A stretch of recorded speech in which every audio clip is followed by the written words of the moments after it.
साधना का आज 309 दिन हो गए।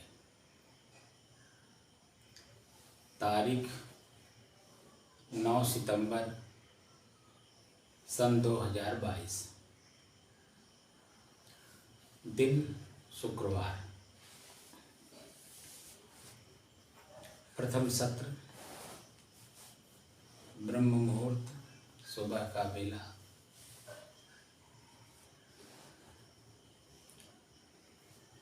साधना ज़्यादातर हमारे संत महात्मा सुबह 4 बजे से लेके 6 बजे के बीच में करने की बात करते हैं। जरा एक मिनट बंद करिए।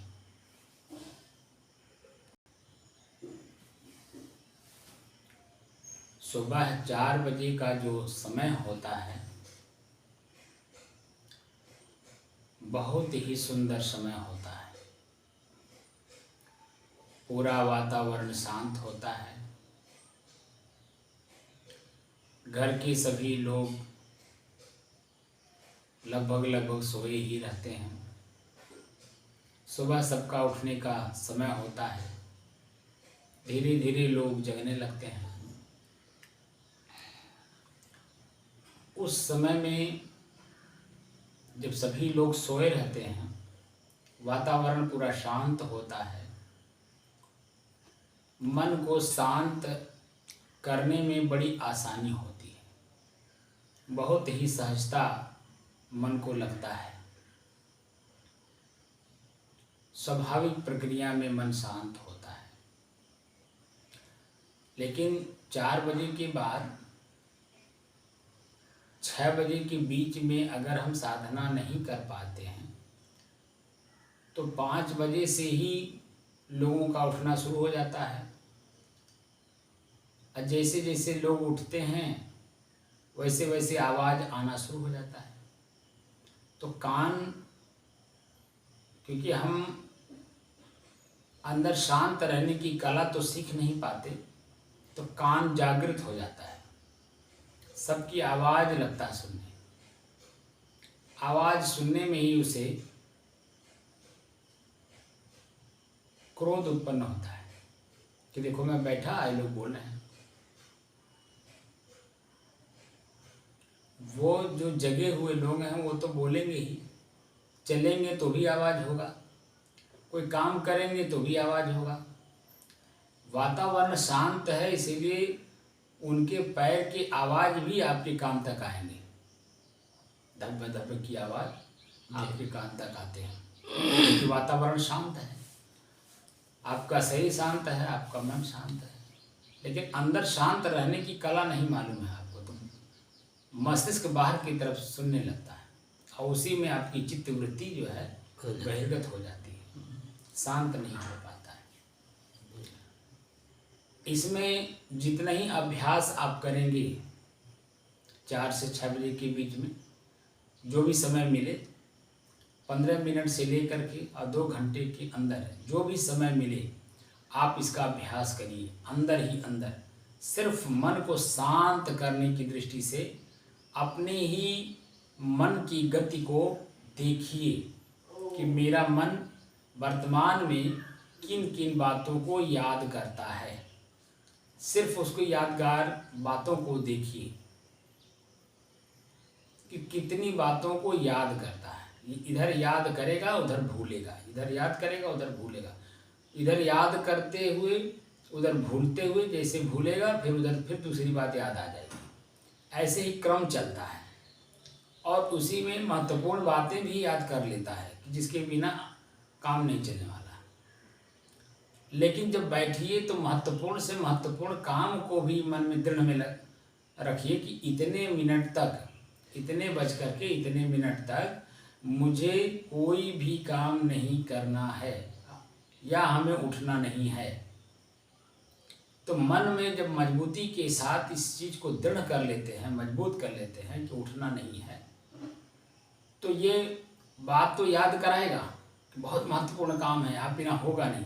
लेकिन तुरंत जो है, जो आपने दृढ़ संकल्प कर लिया है, मजबूती के साथ मन को मजबूत कर लिया है कि इतने बज कर के इतने मिनट तक मुझे उठना नहीं है, तो तुरंत आपका वो वृत्ति सामने आ जाएगा, नहीं अभी उठना नहीं है, और कितना भी महत्वपूर्ण काम हो बाद में कर लेंगे। तो धीरे धीरे आपके अपने मन की गति को पकड़ने में आसानी होगी, और जैसे जैसे अभ्यास आप करते हैं और मन अपने आप में पकड़ में आ रहा है, यानी कोई भी बात अगर आपके मन मस्तिष्क में उभर रहा है, उस कार्य को फिजिकली यानी प्रैक्टिकल उठ करके नहीं कर रहे हैं, तो वो धीरे धीरे आपके पकड़ में आता जाएगा।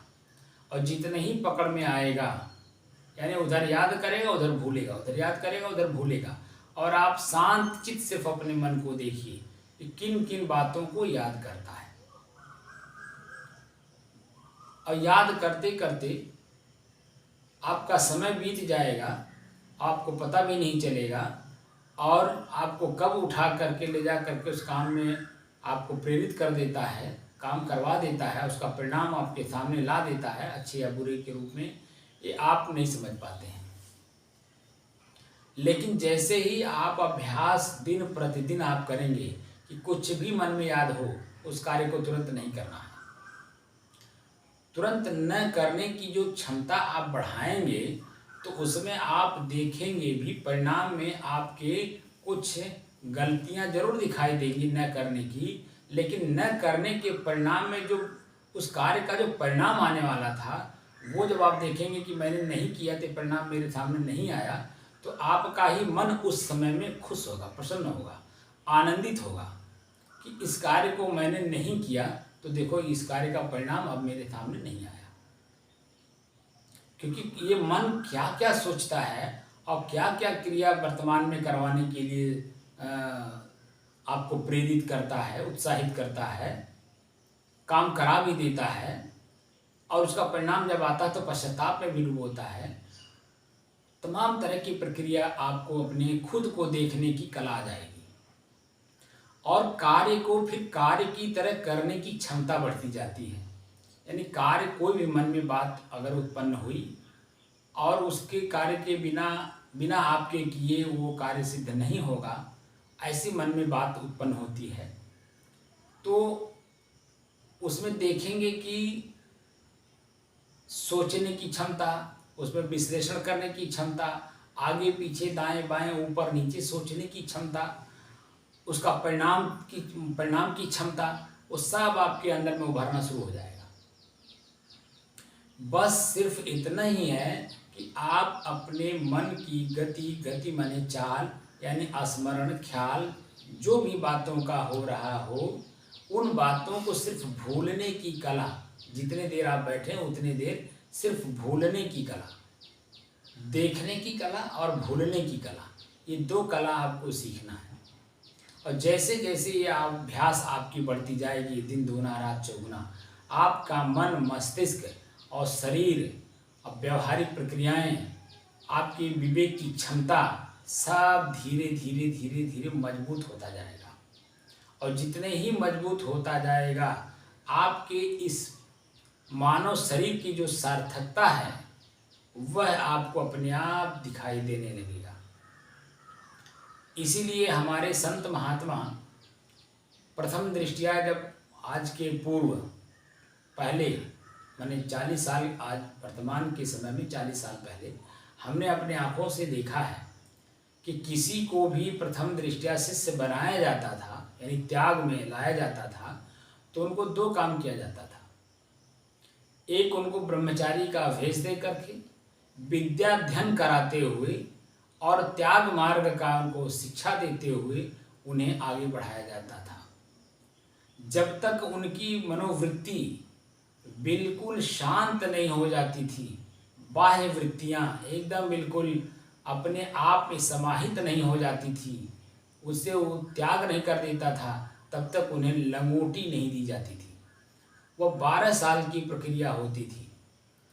12 साल के भीतर भी जो गुरु के अनुकूल दिखता था कि अब ये इसका मन बिल्कुल शांत हो गया है, किसी प्रकार की चंचलता इसके अंदर में नहीं रह गई है, अपने आप को देखने जानने समझने और अपने आप में ही शांत होने में इसकी मनोवृत्ति मजबूत हो रही है या हो गई है, तब उसे लंगोटी दी जाती थी।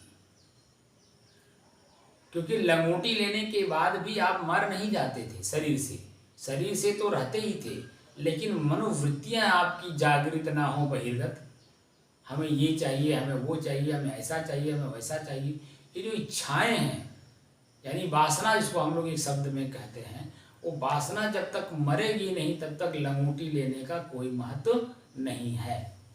और वासना को मारने का ही काम लंगोटी करता है।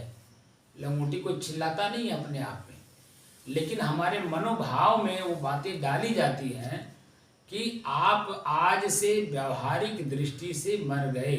यानी जो पहले आप उतावले में आकर के जो भी आपका मन करता था उस कार्य को जो कर देते थे, अब उसे बिना सोचे, बिना समझे, बिना जाने, बिना देखे आप उस कार्य को नहीं करेंगे, क्योंकि उसका परिणाम भी आप ही को मिलता है। अगर वो करने योग्य हो, मन पर कोई बुरा असर न पड़ता हो, उसका परिणाम मन पर दुख, पीड़ा, पश्चाताप, आत्मग्लानि में न बदलता हो, शरीर पे कोई रोग उत्पन्न न होता हो, परिवार में कि कोई उस कार्य से दुख न प्रकट करता हो, उस कार्य से समाज में भी किसी व्यक्ति को कष्ट न होता हो, तो उस कार्य को किया जाता है। अगर हमारे मन मस्तिष्क में, हमारे शरीर में, हमारे परिवार में, हमारे समाज में या विश्व के किसी भी व्यक्ति जीव के अगर कष्ट होता हो, उस कार्य को नहीं करना चाहिए, न किया जाता है।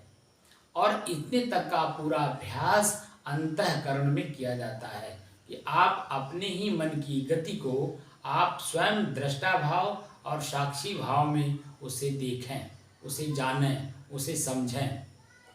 देखकर, जानकर और समझकर अपने आप में ही शांत होने की प्रक्रिया में उसे ले जाएं। किसे?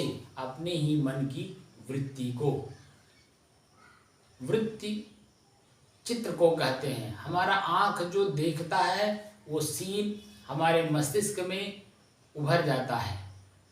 इसीलिए आप देखे होंगे कि हमारे संत महात्मा, ऋषि मुनि ज़्यादातर आँखें बंद किए हुए ही आपको उनका चित्र कहीं अगर मिलेगा तो आँख बंद करते हुए ही मिलेगा।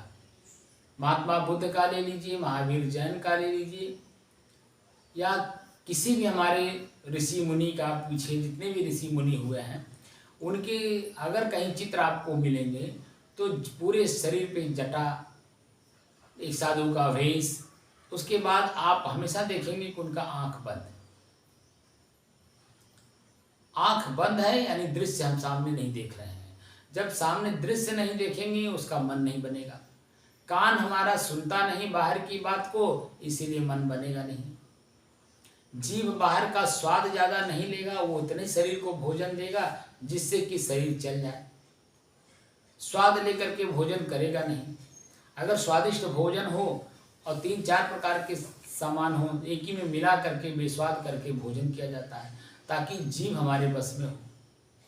कभी कभी आपने देखा भी होगा कि संत महात्मा भोजन में पानी डाल करके भोजन करते हैं ताकि उसका जो स्वाद है वो पानी मिलने से बेस्वाद हो जाता है।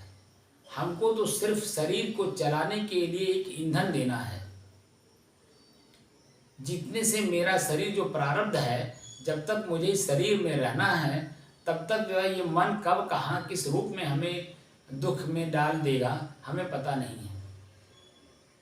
और ये इंद्रियों के द्वारा ही जो कष्ट होता मिलता है, इंद्रियों के द्वारा ही मिलता है।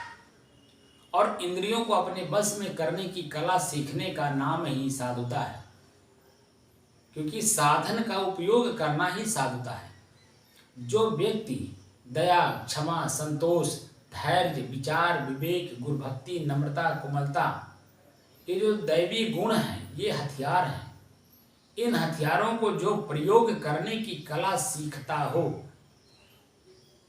अपने चंचल मन को शांत करने की कला सीखता हो, उसे साधु कहते हैं। तो यहाँ पर 3 शब्द में मिटा दिया जाता है, मैंने मुका दिया जाता है सारी बातों को कि मन, शरीर और इंद्रियां हमारे बस में होना चाहिए। मन जो बहुत सोचता है, 1 मिनट में कितनी बात को सोच लेता है। अब उतना 1 मिनट में तो काम होगा नहीं, लेकिन सोचेगा तो खाली सोचेगा ही। बोलने की कला, बहुत बोलता है, बहुत बोलने से नहीं काम बनता, बहुत सुनने से काम नहीं बनता। जो इंद्रियां हमारी हैं हमारे बस में होनी चाहिए। हम जो भी क्रिया कर रहे हैं उस क्रिया में हमें अपने स्वयं पता होना चाहिए कि इसका परिणाम क्या होगा। जब परिणाम पता होगा तो उस कार्य को करना है कि नहीं करना है, ये स्वतः अंतःकरण से आपकी विवेक जागृत होता है। इन सारे साधनों का प्रयोग करने की कला सीखने का नाम ही साधक होता है। साधन का उपयोग करने वाला ही साधक होता है।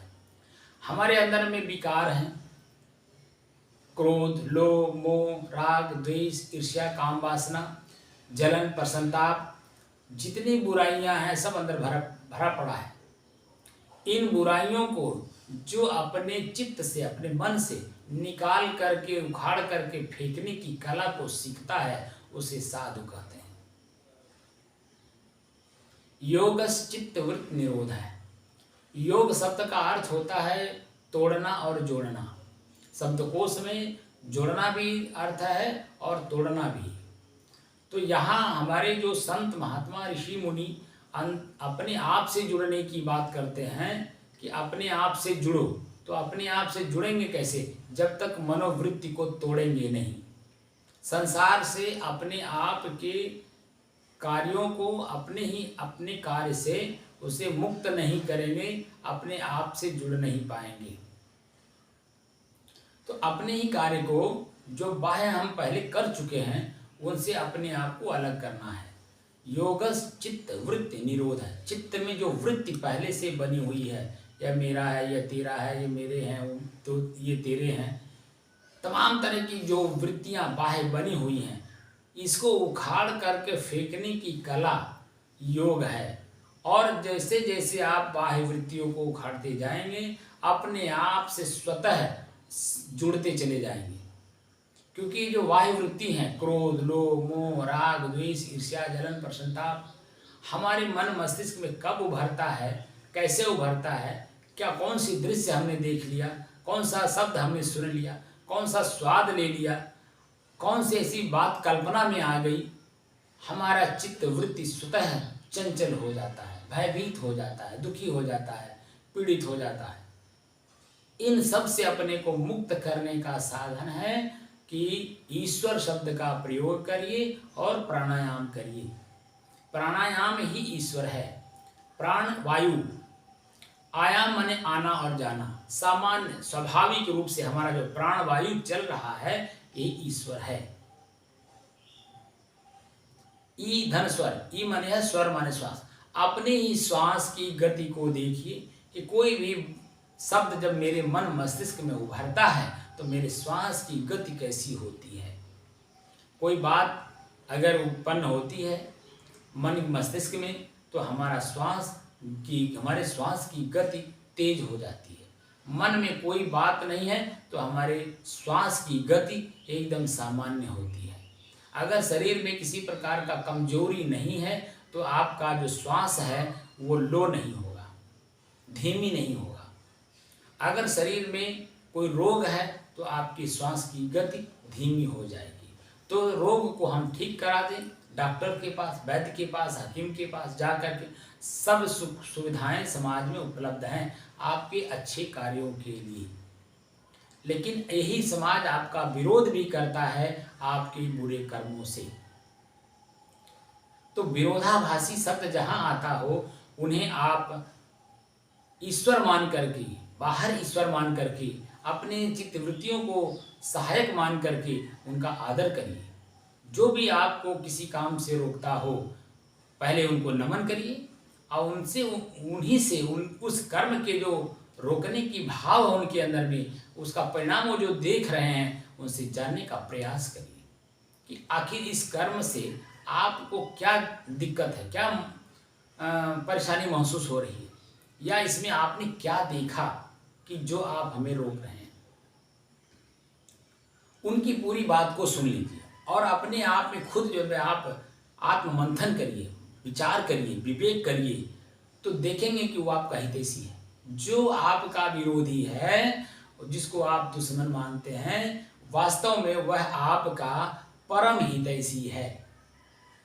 क्योंकि मैं अपने मन की गति में हूँ, चंचलता में हूँ, और मैं बिना परिणाम देखे उस कार्य को करना चाहता हूँ, और सामने वाला मुझे उसका परिणाम देख करके ही रोक रहा है कि इस कार्य का परिणाम ये इसके सामने आने वाला है। अगर मैं क्योंकि मैं भी दोषी हो जाऊंगा, क्योंकि मैं जान रहा हूँ, समझ रहा हूँ और देख भी रहा हूँ, और सामने ही मेरे वो उस दुख के गर्त में जा रहा है। इसलिए मेरा कर्तव्य बनता है कि उसके कान में 2 टूक शब्द हम डाल दें कि बेटा इस कार्य को ना करो तो ही अच्छा है। इसलिए हमको लगता है कि वो मेरा विरोधी है, मेरा दुश्मन है, मुझे उस कार्य को करने नहीं देना चाहता है, उसका जो अच्छाई है मुझे लेने नहीं देना चाहता है। तमाम प्रकार की बातें हम अपने मन मस्तिष्क में उभार लेते हैं और सामने वाले को अपना परम दुश्मन मान लेते हैं। लेकिन वास्तव में अगर हम आत्मिक दृष्टि से कह रहे हैं, व्यवहारिक दृष्टि से नहीं, हम आत्मिक दृष्टि से कह रहे हैं, आपका वो परम हितैषी है, क्योंकि वो आपको रोक रहा है। उसको पता है कि इस कार्य का परिणाम ये आने वाला है, और मैं अपने चित्त की चंचलता यानी मन की चंचलता में आकर के उस कार्य को करने जा रहा हूँ। और जैसे ही हम अपने कार्य को रोक लेते हैं, उसका परिणाम नहीं आता है, और वो आएगा ही, सामने आपके आएगा। लेकिन जब वो दूरगामी दृष्टि रख करके इस कार्य को कर दिया जाता है, तो परिणाम जब सामने आता है तो मन बड़ा प्रसन्नचित होता है, आनंदित होता है, सुखी होता है, और जो सामने वाला मुझे रोका है उसको धन्यवाद देने का मन करता है। लेकिन ये बड़ा देर में मिलता है। समस्या इस बात की कि हमारे अंदर में धैर्य नहीं है, और धैर्य जो शब्द है वह एक हथियार है आपके अपने मन की गति को रोकने के लिए। जैसे ही आप अपने मन की गति रोकते हैं धैर्य के प्रयोग से, वैसे ही उसमें विचार, तमाम तरह के विचार उत्पन्न होने लगते हैं। और जैसे जैसे विचार विचार विचार विचार विचार एक दूसरे विचार उत्पन्न होने लगते हैं, विचारों में विचार, विचारों में विचार, विचारों में विचार जैसे उत्पन्न होने लगते हैं, आप लास्ट में जा कर के देखेंगे, अगर मन की गति को पकड़ने की क्षमता अगर आ गई है तो देखेंगे कि अंत में जा कर के आपका मन बिल्कुल शांत हो जाएगा। और वो शांति की स्थिति है वही आपकी चेतना का प्रथम दृष्टिया प्रथम सीढ़ी है, अपनी चेतना में लौटने का, जिसको प्रकृति और पुरुष कहा जाता है, जड़ और चेतन कहा जाता है। तो शरीर हमारा जड़ है, प्रकृति है, लेकिन मैं इसका उपभोक्ता चेतन हूँ। मैं स्वतः अपने आप में वहाँ से शुरू होता हमारी सीढ़ी, जहाँ हमारा मन प्रत्येक चीज़ों में विचार करते हुए आगे बढ़ते हैं, और आगे इतना बढ़ जाते हैं कि वो विचार शून्य हो जाता है और विचार बिल्कुल शांत हो जाता है, मन शांत हो जाता है, मन में कोई गति नहीं रह जाती है। अब यहाँ से आपकी अपनी चेतना का स्थिति शुभारंभ होती है। तो जैसे जैसे आप अनेकों प्रकार के विचार जो मन में उत्पन्न होते हैं उसमें एक एक करके जैसे शांत करने की कला सीखने लगते हैं, तो धीरे धीरे धीरे धीरे अभ्यास करते करते करते करते आपका चित्त एकदम शांत हो जाता है। अब इस शांत स्थिति में जब भी आप जहाँ भी बैठेंगे, आपका मन जैसे अपने मन की गति को देखने का प्रक्रिया प्रारंभ करते हैं, वैसे ही मन तुरंत 2 मिनट में ही शांत हो जाता है। एकदम शांत की स्थिति अपने आप बनने लगती है। आपका मन चित्त शरीर से ऊपर उठ जाता है, शरीर में कहीं दर्द भी महसूस नहीं होगा, आपके श्वास की गति जो चल रही है वह भी महसूस नहीं होगा, बिल्कुल एकदम शांति की स्थिति होती है। एकदम शांति की स्थिति ही वर्तमान में विकारों से मुक्त होकर एकदम अपने आप में अपने घर में एकदम शांत रहता है। मन में किसी भी प्रकार का कोई विकार नहीं रहता है, ना अच्छाई के रूप में और ना बुराई के रूप में। मन कहीं भी कुछ भी नहीं सोचता है, एकदम शांत रहता है। और ये शांति की स्थिति ही आपकी अपनी चेतना की स्थिति होती है। 3 बात मैं बार बार कहता हूँ जो हमारे महापुरुष इस चीज़ का अनुभव करके हम लोगों को जो दे गए हैं, उसी पे मैं बात करता हूँ। तद्भव तद्रूप तदासीन। तद्भव भाव उत्पन्न उसी तरह से हो जाता है, एकदम शांत। तद्रूप वही रूप, उस जो स्वरूप स्थिति, आत्म स्थिति शब्द का जो व्याख्या है गीता में या शास्त्रों में, वो स्थिति आ जाती है, बिल्कुल एकदम शांत स्थिति रहती है। और तदासीन, वो भाव भी खत्म हो जाता है, आपका मन मस्तिष्क के शांत की स्थिति भी एकदम भूल जाता है, शांत एकदम बिल्कुल, कुछ भी याद स्मरण नहीं रहता है। शांति का जो अनुभव हो रहा है, अनुभव भी खत्म हो जाता है। तदासीन वही हो जाता है। एकदम आपकी अपनी स्थिति आ जाती है, वहां मन की कोई गति, ना शुभ के रूप में ना अशुभ के रूप में, कोई भी चिंतन नहीं करता। शांति का जो अनुभव हो रहा था वो भी नहीं होगा।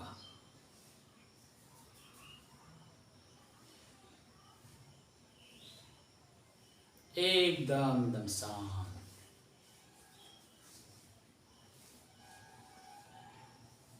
और इसी आत्म स्थिति को ही हमें अब मजबूत करना है।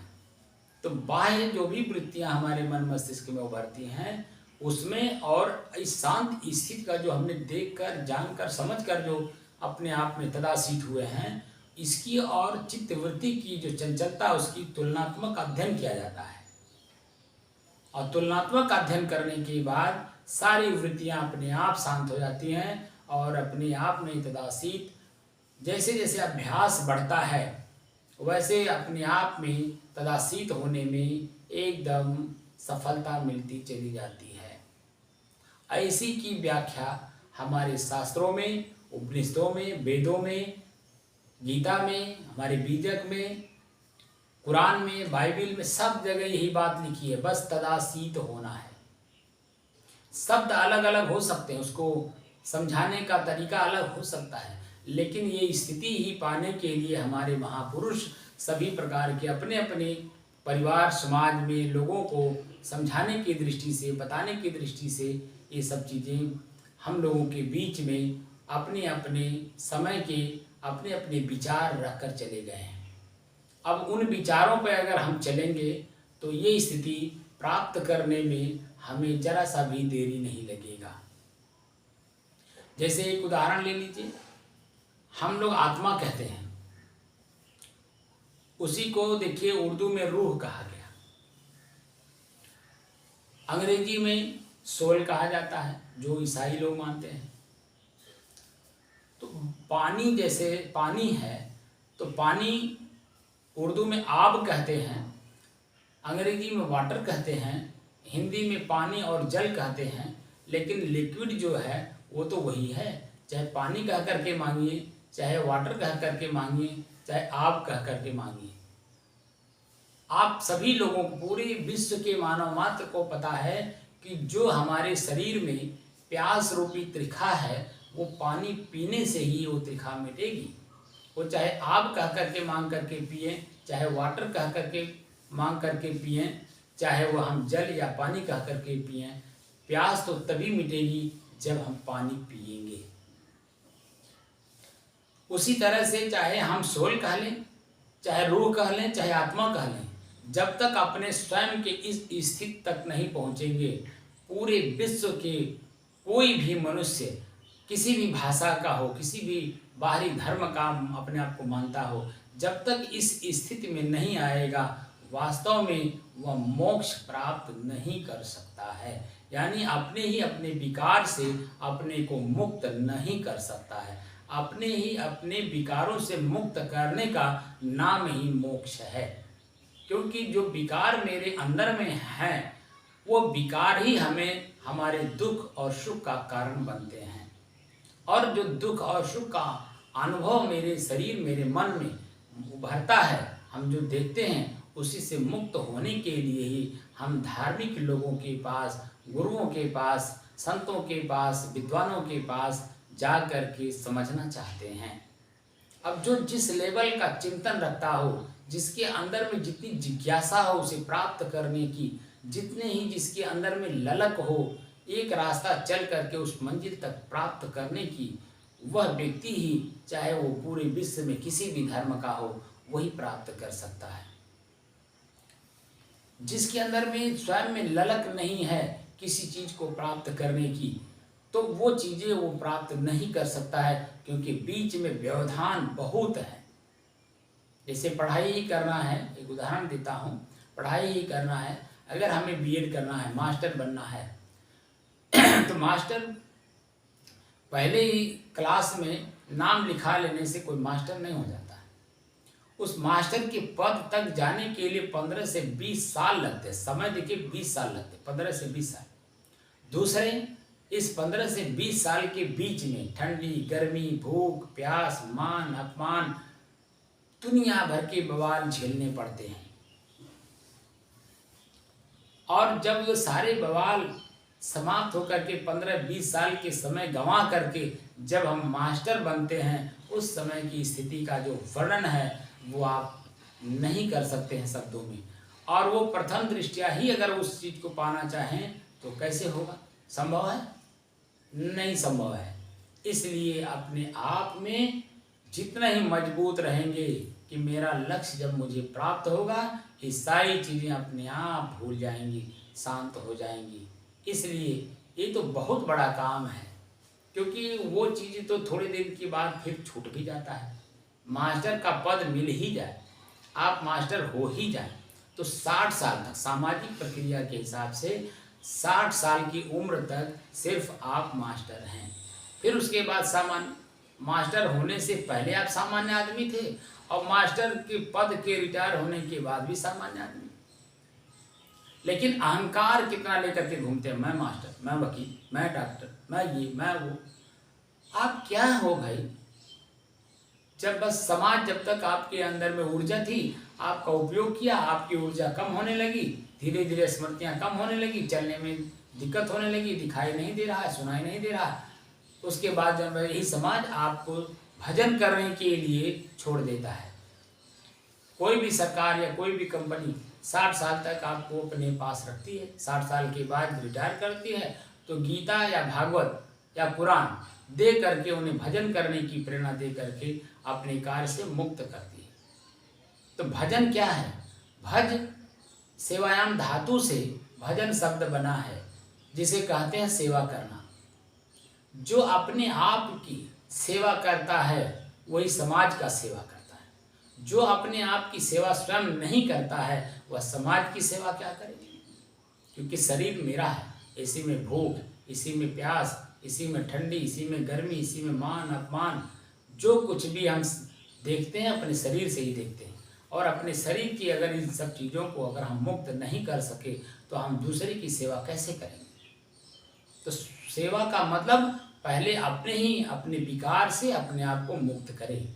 अब विकारों से जैसे जैसे आप अपने आप को मुक्त करते जाएंगे, अपनी सेवा करते जाएंगे, आपका मन, आपका चित्त एकदम विकारों से मुक्त होकर के प्रसन्न मुद्रा में रहेगा, और समाज के किसी भी वर्ग का सेवा करने में आसानी होती है। जब स्वयं आप प्रसन्नचित्त, प्रफुल्लित, आनंदित रहेंगे, तभी तो दूसरे की सेवा करेंगे। आप स्वयं जब दुखी रहेंगे तो दूसरे की सेवा कैसे करेंगे?